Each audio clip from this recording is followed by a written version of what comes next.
Bem-vindo ao estudo do livro de Gênesis, a origem da palavra de Deus. Vamos falar hoje sobre a imagem e semelhança, essa expressão que aparece no primeiro capítulo. Tudo bem? Meu nome é Marcos Botelho, sou pastor na cidade de São Paulo e professor de interpretação bíblica hermenêutica há mais de 15 anos. E você está num curso aqui. Se você está assistindo, esse é um curso que a gente está fazendo do livro todo de Gênesis, o livro da Bíblia. Você pode acompanhar aqui no YouTube assistindo, já então curte o vídeo, compartilha com seus amigos. Quanto mais você compartilha, assina o canal, você está dizendo para a plataforma YouTube que você gosta desse material e que é para eles distribuírem para mais pessoas esse tipo de material. Mas eu quero fazer um convite especial para você que está chegando agora. Você pode assinar a nossa plataforma de forma gratuita, sim, de gratuito. Fazer esse curso clicando aqui embaixo no link que está desse vídeo e lá na nossa plataforma Trilha-me, você vai ter esse curso, além de vários outros, Romanos, Atos, Sermão do Monte, e você pode também ter a minha companhia lá, que eu vou responder as perguntas que você tiver. Aqui não dá para fazer no YouTube, é uma loucura aqui, mas lá dentro a gente tem, e já mais de 16 mil alunos fizeram isso, entraram e estão estudando vários cursos gratuitos com a gente. Então você também é convidado para entrar. Se você tem feito esse curso, tanto na nossa plataforma como no YouTube, quero falar para você deixar sempre o seu comentário. Esse é um jeito de você mostrar para a gente que você está sendo abençoado, abençoada. Sempre coloca o que Deus falou com você aqui, ó, nesse lugar aqui, nos comentários que geralmente está embaixo do vídeo. Uma outra coisa, talvez você está chegando depois de um ano e meio, 2, 3, 4 anos, e essa é a maravilha da internet. Se você está chegando nesse curso depois de muito tempo, também coloca agora nos comentários qual é a data que você está começando a caminhar nesse curso com a gente, porque isso também mostra o tanto que Deus trabalha na hora certa, e eu tenho certeza que Deus vai abençoar você com esse curso. Como eu falei, vamos falar hoje sobre imagem e semelhança. Por isso, você deve, toda vez antes de assistir uma aula, parar o vídeo, ler o primeiro e o segundo capítulo, voltar para cá e comparar suas anotações com o que eu estou falando aqui e também, principalmente, com o que o Espírito vai falar comigo e com você. Vamos lá para a aula? A gente já viu nas primeiras aulas toda a parte do começo do livro de Gênesis, ali aquele primeiro capítulo. Então a gente viu sobre o disse Deus, houve tarde e manhã, viu Deus que era bom. E agora, depois dos 6 dias, ou no final dos 6 dias da criação, a gente vai ver uma expressão que vai chegar e vai ser repetida algumas vezes. E como eu sempre falei, toda palavra que é repetida ou que está ali o autor dando uma atenção e um foco maior, provavelmente ela vai ser replicada no resto da palavra de Deus, no resto da Bíblia, e vai ser ampliada por um conceito de revelação progressiva, e ela vai se unificar e ganhar a sua forma final em Jesus Cristo. E hoje a gente vai ver os versículos 26 a 30, e eu quero já abrir aqui o meu software Logos, que eu uso, e você também pode usar uma forma gratuita que está na descrição desse vídeo. Vamos dar uma olhada lá nesses versículos. Versículo 26 do capítulo 1. Também disse Deus, façamos o homem à nossa imagem, conforme a nossa semelhança. Tenha ele domínio sobre os peixes do mar, sobre as aves dos céus, sobre os animais domésticos, sobre toda a terra e sobre todos os répteis que rastejam pela terra. Criou Deus, pois, o homem à sua imagem, a imagem de Deus o criou, homem e mulher os criou. Depois de Deus colocar com detalhes a criação em cada dia, em 6 dias, e nesse 6º dia, ele é comparado com o 3º dia que Deus separou a água e a terra sólida, e agora ele está dando vida, povoando a terra sólida no 6º dia, e aí ele vai colocar animais domésticos, animais selvagens, animais que rastejam, e aí agora ele coloca à parte o ser humano. O ser humano ele é feito no 6º dia, mas de forma clara, Moisés está colocando que o ser humano é algo especial. É como se fosse a obra-prima da criação, aquela última coisa que você coloca quando você é o criador de alguma coisa, assim, o detalhe, a cereja do bolo. E como a gente já viu nas outras aulas, toda a criação está sendo feita em paralelo, com Moisés ali está colocando isso, com o tabernáculo, uma grande construção de um templo, de uma casa aonde Deus vai morar. Com quem? Agora está revelando com o ser humano. Mas também, quando você constrói um templo de adoração ou um tabernáculo de adoração, a última coisa que você coloca ali para reverenciar o seu Deus é a imagem, é aquele ídolo, é aquela estátua, aquela coisa que vai representar a imagem do Deus para ser adorado. E Deus está criando um templo para ele morar e para ele ser adorado. Só que na hora de colocar no final desse templo, essa é a narrativa que Moisés está mostrando para o povo hebreu ali no deserto. Na hora que Deus vai colocar no final ali, ele coloca o ser humano como a imagem e semelhança. Essa expressão, ela vai reverberar muito ao longo da história da igreja. Aliás, Santo Agostinho, já ali século IV depois da igreja, depois do Novo Testamento, ele vai falar o seguinte, que Imago Dei, ele vai ter vários conceitos, e aliás, vários pais da igreja vão fazer conceitos sobre o que é ser a imagem e semelhança de Deus. É ter inteligência, é ter livre-arbítrio. E eles foram colocando muitas coisas interessantes, mas a gente tem que tomar um cuidado, porque os teólogos, principalmente os teólogos latinos, né, os teólogos, quanto mais foi se distanciando do evangelho, por motivos históricos, a igreja quis se distanciar e teve que se distanciar dos judeus ali para ganhar uma identidade no reino ali, e uma identidade porque até no começo ali muitos judeus rejeitaram Jesus e culparam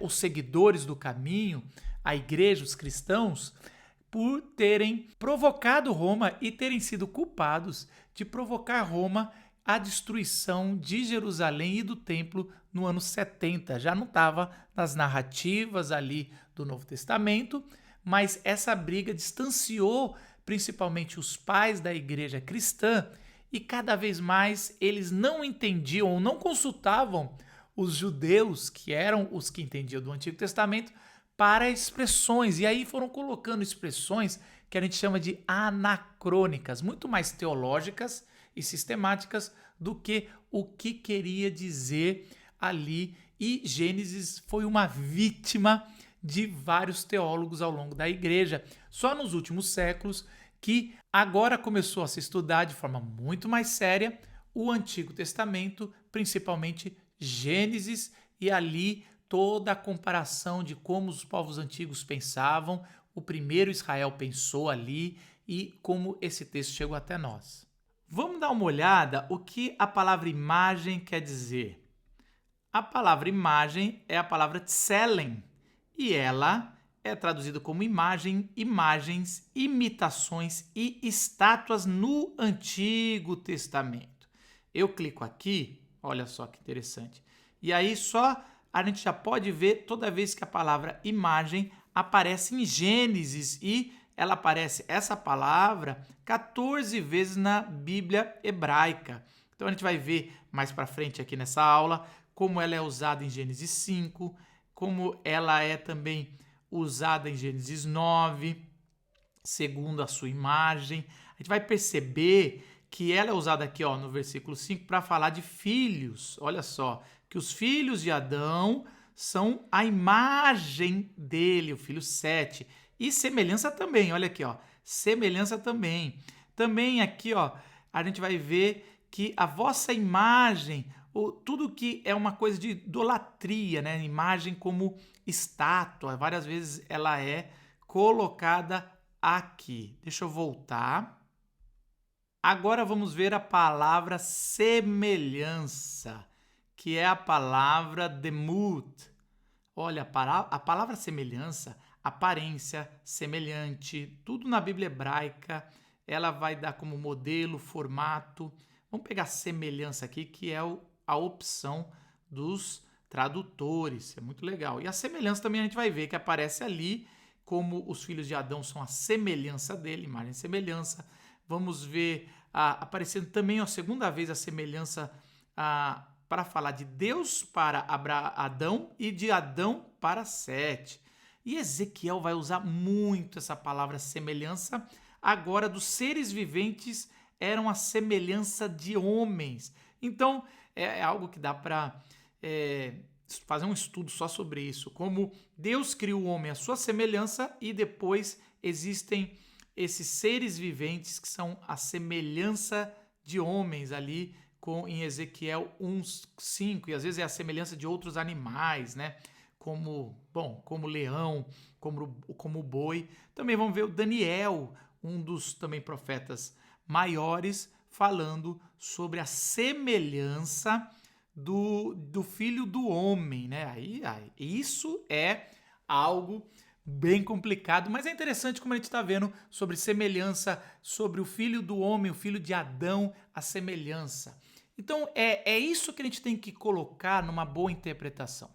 Em vez de especular e tentar ler os pais da igreja, os grandes teólogos, que é importante, não estou dizendo isso, mas quem é mais importante num conceito, numa tradução, para você entender uma expressão bíblica, é a própria Bíblia. Ninguém tem mais autoridade para interpretar a Bíblia do que a própria Bíblia, e isso a Bíblia faz. Os profetas vão ali, a gente vai ver que dos 4 grandes profetas, Daniel e Ezequiel, vão colocar e interpretar o que quer dizer essa semelhança, eles usam a mesma palavra. Também a gente vai ver que no Novo Testamento vai ser usado muito imagem e semelhança. Mas essa expressão tão importante aqui, que Deus coloca para o ser humano, homem e a mulher, ela vai ter alguns significados, não um só. O primeiro significado é o significado de reinado. É o significado que é dado aos reis de grandes nações. A expressão imagem e semelhança é uma expressão dada para os reis das nações, porque eles eram representantes de Deus na terra. Eles eram considerados deuses ou semideuses porque eles eram escolhidos por Deus, e aí vem todo esse respeito por autoridades, porque esse era o conceito que tinha, uma autoridade foi dada por Deus. Isso é o que Paulo vai reafirmar lendo textos como esse, mas também tinha algo místico, eles acreditavam que ali era Deus falando. Não só o povo judeu acreditava nisso, mas os babilônicos, os egípcios, todas as nações ao redor usavam esse tipo de nomenclatura para falar dos seus reis. Eles eram a imagem e semelhança. Então o povo hebreu no deserto, quando ouve de Moisés que Deus, no final da sua criação, no final do 6º dia, separa o ser humano, homem e mulher, para criarem a sua imagem e semelhança, Moisés está mostrando ali para aquele povo que todo mundo é representante de Deus, todo mundo é escolhido, não só os reis. Eles saíram do Egito por 400 anos e estavam acostumados a adorar os faraós, a corte ali. E lembre-se que Moisés é um cara que foi criado na corte. E Moisés poderia ter chamado para si mesmo e falado: eu sou um rei, eu sou ali na corte, eu entrei, eu sou um infiltrado, né? Ele já foi adotado logo como criança e cresceu ali na corte. E aí Moisés fala: não, não, não. Eu sou especial diante de Deus, mas todo ser humano. Ele não está dizendo que todo hebreu é especial, é filho de Deus, assim, no sentido como um rei ali, mas todo ser humano, toda a criação foi colocada para ser imagem e semelhança de Deus. Uma das coisas interessantes que a gente vai ver aqui nesses versículos, colocada junto com imagem e semelhança, por exemplo, é a palavra domínio, no mesmo versículo 26, que logo depois que o ser humano ganha imagem e semelhança, a gente ganha o poder de dominar. E nós dominamos não só o que foi criado no 6º dia, mas os peixes do mar, tudo o que foi criado em todos os dias ali. Olha que interessante isso. Se a gente voltar para o versículo 17, deixa eu voltar aqui.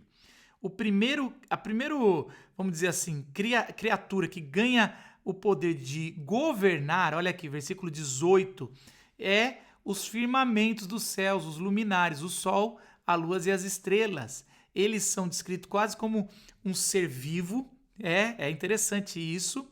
E esse ser vivo, o sol, a lua e as estrelas, eles são servos de Deus. É lógico, eles são colocados como ser vivos, porque muitos dos povos vizinhos de Israel colocavam como semideuses ou deuses, o sol, tudo mais. O próprio Egito fazia isso. E essa linguagem ele está colocando que todos os seres ali no céu, seres celestiais, e ali é lógico que também está fazendo uma metáfora com anjos, sempre anjos é comparado com estrelas. Ele está colocando que esses anjos e essas autoridades, elas também receberam, de certa forma, um empréstimo. Toda vez que eles governam, é Deus, o verdadeiro Elohim, o Deus dos deuses, emprestando essa autoridade para eles. E aqui no versículo 17 e 18 a gente vai ver que Deus cria o sol, a lua e as estrelas e mandam eles governarem sobre o céu e sobre a noite e o dia.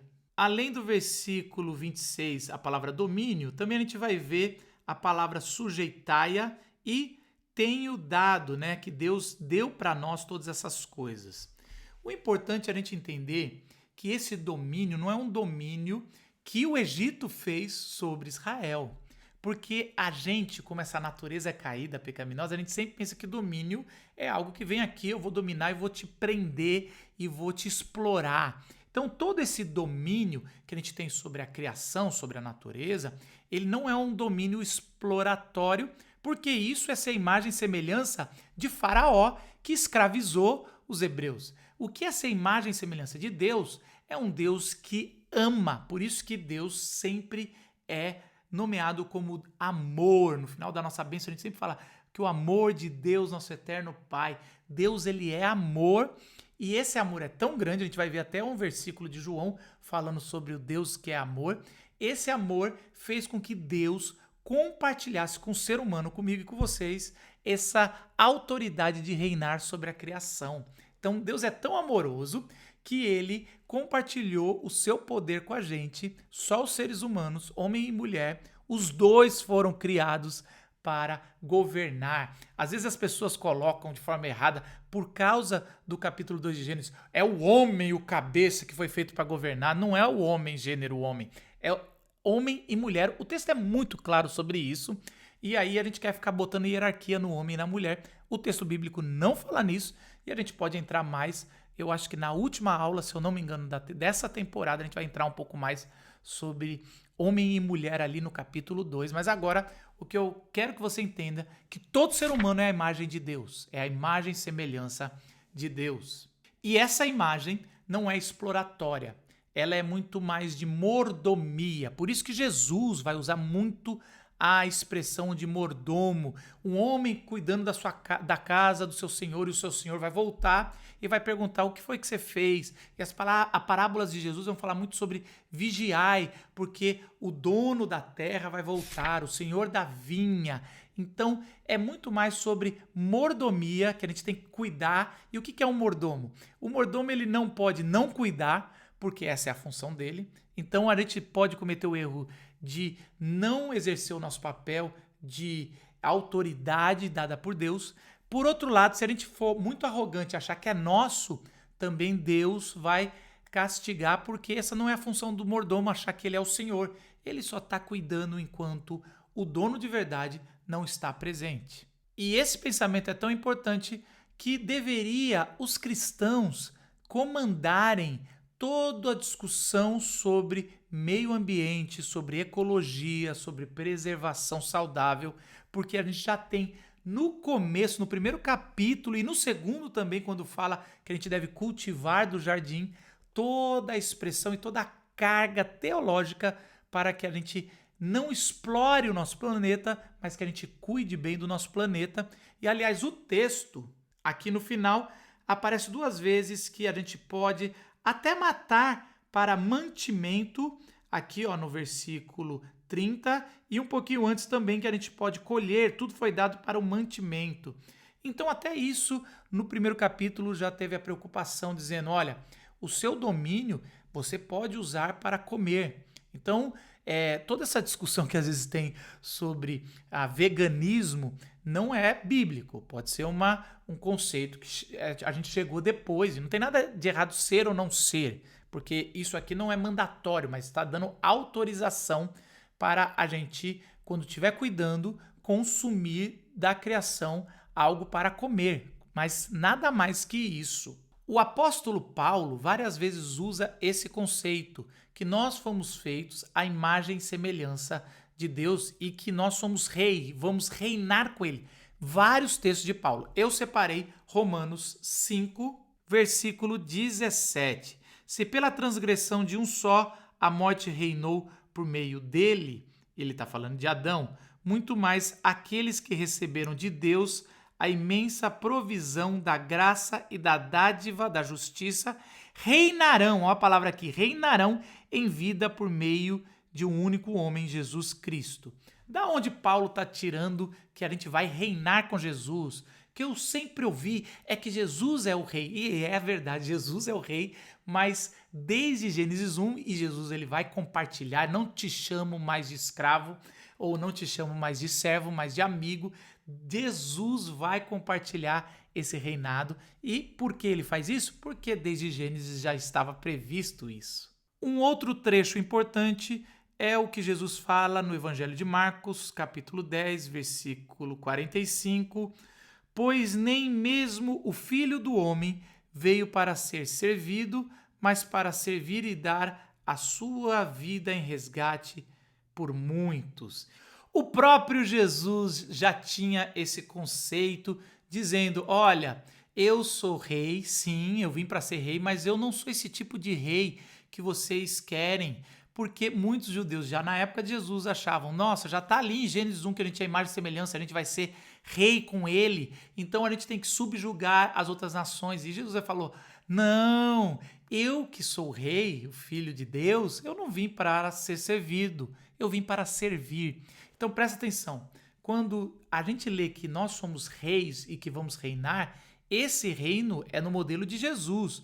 Nós vamos reinar dando a nossa vida por quem a gente ama, dando a nossa vida pela criação, dando o amor incondicional, e essa é a forma de se liderar no reino que é invertido, de ponta cabeça de Jesus. Olha só que bacana.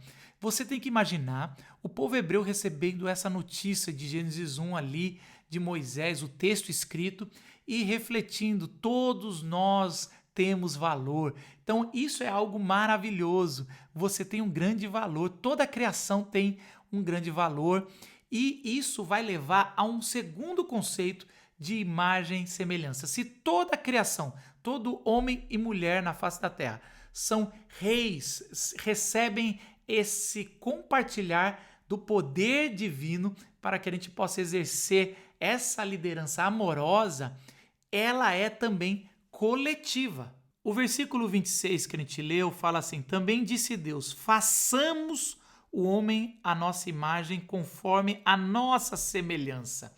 Olha que interessante, o Elohim, que quer dizer já no plural, como se fosse os seres celestiais, então ali o Elohim, que é um só, mas é plural, falou, façamos o ser humano à nossa imagem e semelhança.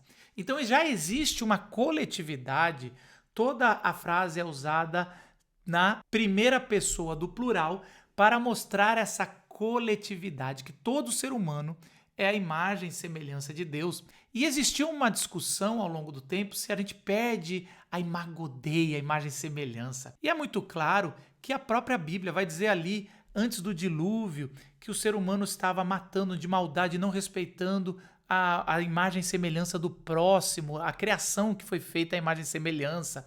Toda vez que Israel comete abusos com os outros, Deus vai falar, vocês não estão respeitando o pobre, a viúva, o estrangeiro, o órfão como uma imagem e semelhança. Então todo esse resgate social que está em Êxodo, que está em Levítico, que está em todos os profetas na Bíblia hebraica, É porque a imagem e semelhança foi dada para todo mundo.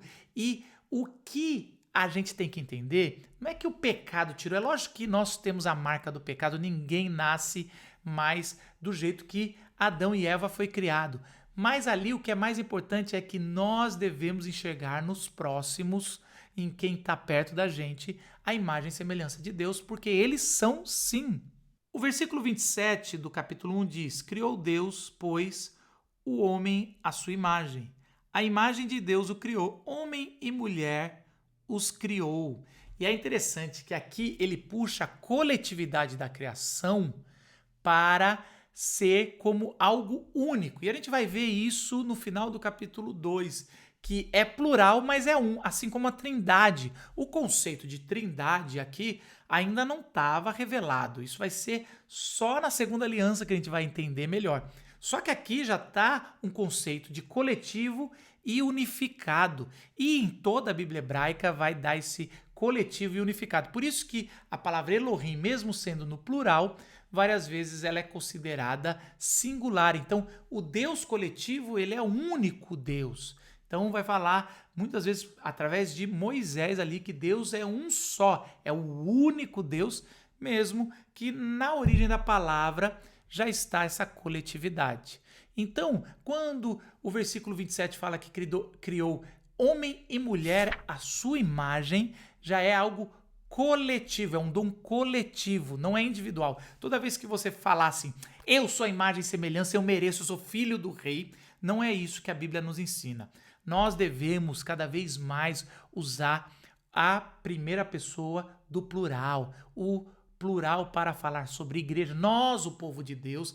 Aliás, essa é uma luta que a gente já tem há muito tempo. Quando a gente lê Gênesis 1, a gente entende o tanto que está egoísta as músicas que são traduzidas, as músicas que a gente canta nas nossas igrejas, várias músicas fica falando eu quero Deus, eu que preciso, eu que...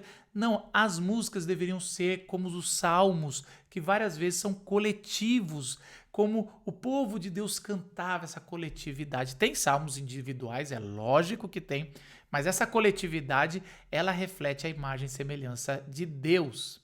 Uma segunda lição dessa coletividade é que quando o povo ia adorar a Deus, sabia que não podia estar mal com seu próximo, com seu vizinho. O livro de Levíticos vai mostrar vários tipos de sacrifícios que você tem que fazer se você está brigado, se você fez algo errado com o seu vizinho, com o seu próximo. Ele vai falar, vá pedir perdão e também vem fazer um sacrifício, porque toda a mancha e todo o pecado feito para o próximo é uma ofensa coletiva a Deus, porque todo mundo é a imagem e semelhança de Deus. Então, quando você peca com o próximo, quando você guerreia, quando você mata, quando você ofende com a sua boca, você está ofendendo a imagem do templo, você está profanando esse templo chamado criação, planeta Terra. Então, isso é muito coletivo e isso tem que ser feito. E foi assim que Jesus falou para os seus discípulos. Olha, sabe como vão identificar vocês, meus discípulos? Quando eles verem vocês amando uns aos outros. João 15, versículo 12, Jesus fala assim, o meu mandamento é este, amem-se uns aos outros como eu os amei. Por isso que Jesus vai resumir o Antigo Testamento, já era comum da época, mas Jesus faz muito bem, falando assim, olha, todos esses mandamentos que vocês têm, os fariseus tinham catalogado 613 mandamentos. Ele falou, ó, resumindo em 2, amar a Deus acima de todas as coisas, com todo o seu ser, e amar ao próximo como a si mesmo. Amar ao próximo como a si mesmo é entender que toda a criação foi feita à imagem e semelhança de Deus e isso é algo coletivo. E um último significado, mas que para mim é algo maravilhoso, é que imagem e semelhança, ela se refere a ter filhos. Filhos, sim, vamos dar uma olhada na mesma expressão, igualzinho essa expressão que acontece no capítulo 5. Moisés, quando ele vai fazer o capítulo 5, falar da descendência de Adão, ele vai colocar ali logo no primeiro versículo, esse é o registro, é o Toledote, isso aqui a gente vai ainda falar nas outras temporadas, porque é muito importante esse registro que a gente nem percebe, mas aparece várias vezes, da descendência de Adão. Quando Deus criou o homem, a semelhança de Deus o fez. Homem e mulher os criou. Repetiu de novo, mesmo com a divisão da queda, que foi homem e mulher os criou. A consequência do pecado é que a mulher vai se sujeitar ao homem ali com a vontade dele, vai ser essa a vontade dela, e eles vão querer exercer poder sobre o outro. Mas o que era antes da queda é que os dois são reis sobre a criação, de forma igual. Aos 130 anos, Adão gerou um filho à sua semelhança, conforme a sua imagem, e deu-lhe o nome de Sete. Essa é uma expressão muito interessante, porque Moisés, ao escrever, ele no primeiro versículo ali do capítulo 5, mostra, vamos lembrar que o ser humano, homem e mulher, foi feito à imagem e semelhança de Deus, e Adão teve um filho chamado Sete, que é a imagem e semelhança. Ele usa a mesma expressão, porque ele está trazendo que essa expressão é ter filhos, a imagem e semelhança de Deus. E essa expressão, Moisés não puxou do nada. Olha, a imagem e semelhança quer dizer que toda a humanidade é filho e filha de Deus, porque é a mesma expressão que tem ali. Moisés aprendeu do próprio Deus em Êxodo. Quando Moisés estava no deserto, ainda recebendo a missão de tirar o povo, Deus se revela a ele e Deus fala: olha, Israel é o meu filho, ou seja, Israel é a minha imagem e semelhança. Êxodo 4, versículo 22. Depois diga ao faraó que assim diz o Senhor: Israel é o meu primeiro filho. Interessante, né? A gente pensa que Jesus veio com essa ideia, eu sou o filho de Deus, mas não foi na Bíblia. Quem foi chamado pela primeira vez de filho de Deus, com essa forma tão clara, foi Israel ali escravizada no Egito.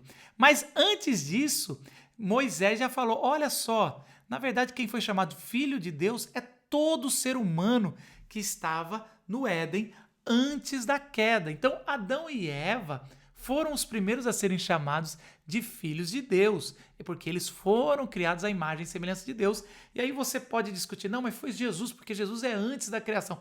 É lógico, mas aqui a nossa função não é partir da teologia para a leitura bíblica. Estamos da leitura bíblica para depois construir uma boa teologia, e a sua construção não precisa ser a mesma que a minha, mas o texto e a interpretação, sim, a gente precisa construir juntos. E é isso que, na verdade, Moisés está passando. Toda a criação foi construída para ser a imagem e semelhança, filhos e filhas de Deus. Adão e Eva foi criado como filho e filha de Deus, e por ser filho e filha, são herdeiros desse reinado da criação. Olha o que o apóstolo João escreveu na sua primeira carta, capítulo 3, versículo 2. Vejam como é grande o amor que o Pai nos concedeu, sermos chamados filhos de Deus, o que de fato somos. Por isso o mundo não nos conhece, porque não o conheceu. Olha só, João já está fazendo essa teologia e, aliás, já vou dar uma dica aqui. O Evangelho de João e as cartas de João é sempre um paralelo com Gênesis 1, 2 e 3. Quase tudo que está lá você pode saber que é um eco, é Jesus pegando e o apóstolo João pegando de tudo que a gente está vendo aqui. A grande maioria das citações da revelação progressiva de Gênesis vai desembocar em João, ali no seu evangelho, nas cartas, e em Apocalipse. A gente vai ver de forma clara a imagem e semelhança.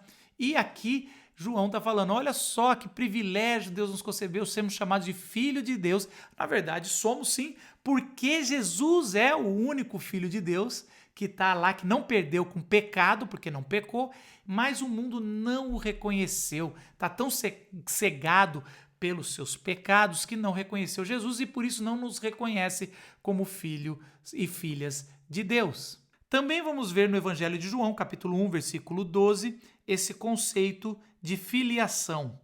Contudo, aos que o receberam, aos que creram em seu nome, deu-lhes o direito de se tornarem filhos de Deus, os quais não nasceram por descendência natural, nem pela vontade de algum homem, mas nasceram de Deus, ou nasceram do alto. Olha que interessante, João aqui, ou Jesus está trazendo e João registrou, o conceito de imagem e semelhança de Deus. Jesus, ele vai resgatar o que é ser de verdade a imagem e semelhança de Deus, porque Jesus é o único que não pecou, é o único que a gente pode ver de forma prática o que Adão e Eva acabou não se tornando. E isso é muito importante para o conceito de Jesus ser o Filho de Deus e também da gente ser adotados como filhos e filhas de Deus em Jesus Cristo. Olha só o quanto a gente pôde aprender apenas com uma expressão que são sinônimos, imagem e semelhança. Esse era o jeito que eles falavam e que a gente pôde dar uma luz não só ao contexto literário ali de Gênesis 1, mas ao contexto que a Torá dá para ele, os profetas, os escritos e principalmente como o próprio Jesus e os apóstolos enxergaram a imagem e semelhança na revelação plena que é Jesus Cristo. Que essa expressão e essa verdade tão forte possa alcançar o teu coração, que você tenha certeza que você é a imagem e semelhança de Deus na pessoa de Jesus Cristo. Que isso não te coloque como arrogante, porque você é mordomo apenas de tudo que você tem, do seu cônjuge, dos seus filhos, da sua riqueza, dos seus dons. Você tem que cuidar da melhor forma possível e multiplicar esse seu reinado, porque Deus ele deu de forma amorosa. Você não pode nem ser arrogante e nem abrir mão de também ser essa pessoa que vai conduzir e refletir, sinalizar o reino de Deus que já chegou em Jesus Cristo. Deus te abençoe, nos vemos na próxima aula. Tchau!